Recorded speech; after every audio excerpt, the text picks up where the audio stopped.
பட்ட ஞானசேகரன் அரசியல் கட்சி தலைவர்களோடு புகைப்படம் எடுத்திருக்கிறார் என்று காரணம் சொல்லி அதற்கு திமுக பொறுப்பேற்க வேண்டும் என்று கூறுவது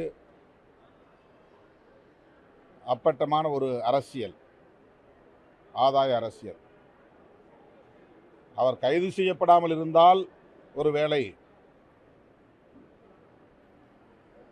இந்த காரணத்தினால்தான் திமுக அரசு அவரை கைது செய்யவில்லை என்று கூட குற்றம் சாட்டலாம். ஆனால் உடனடியாக கைது செய்யப்பட்டிருக்கிற சூழலில் இவ்வாறு அரசின் மீது குற்றம் சுமத்துவது ஏற்புடையதல்ல. லண்டன் போய்விட்டு வந்த பிறகு என்ன ஆனது என்று தெரியவில்லை.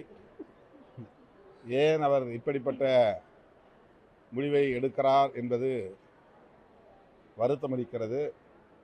தன்னைத்தானே வருத்திக் கொள்ளும் அகிம்சா வழி போராட்டத்தை காந்தியடிகளைப் போல